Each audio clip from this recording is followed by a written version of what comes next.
Donc vous avez bien compris, on l'a ramené à La Roche-Guyon en France pour revivre en fait son entretien avec Rommel. Donc pour lui c'était hyper touchant et en fait il a pleuré. Comment il s'est fait arrêter, c'est ça? Comment Exactement. C'est le comédien Joly. Il a décidé il y a qui 2 a ans. raconté.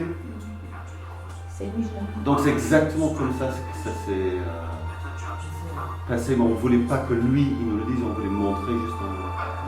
Tout est fait sur la base de son témoignage d'ailleurs, parce que la scène, il l'a raconté d'abord, évidemment.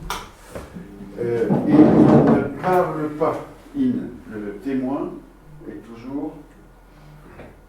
Il ne parle pas. Alors que bien sûr, ça avait été filmé. Oui, absolument. Ce qu'on ne voulait pas faire, c'est vraiment faire de la...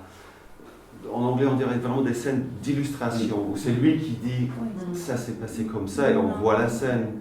On voulait vraiment que la scène a eu sa vraie force. Et ça, je crois que c'est le clé par rapport à tous les films d'histoire, et pas seulement d'histoire d'ailleurs, cette question de dépasser l'illustration.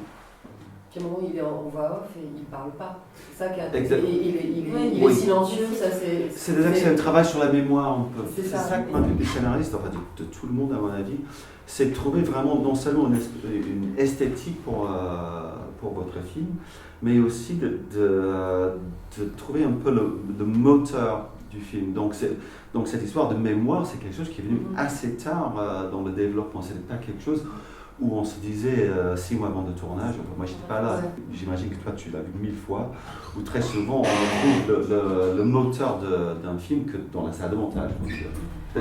Ça. Très souvent. Mais pourtant, pour convaincre les producteurs, il faut bien trouver le truc quand même. Non, parce que je pense que souvent c'est pas une complicité, mais je pense que tout le monde sait que c'est très bien, mais personne ne sait vraiment de quoi on parle. Et moi, je l'ai sans doute dit 1000 fois à Yves, mais c'est une citation que je garde toujours en tête. C'est, j'imagine que vous ne voyez pas qui c'est, William Goldman. C'est un scénariste hyper connu à Hollywood, qui a écrit plusieurs films assez connus. Et lui, il n'y a que 2 questions à poser sur toutes les histoires, toutes les histoires. La première, c'est qu'est-ce que ça raconte? La deuxième question, c'est qu'est-ce que ça raconte vraiment?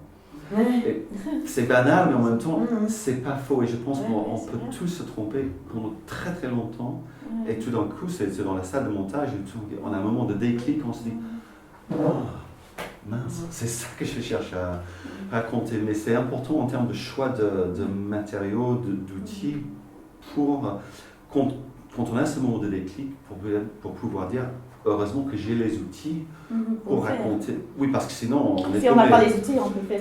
Exactement. Si on avait si on n'a que des entretiens, bien sûr, il n'y a pas grand chose à faire. Et on avait beaucoup d'argent pour faire ça, mais on savait d'avance qu'il n'y avait pas l'argent pour tourner toutes les scènes de fiction.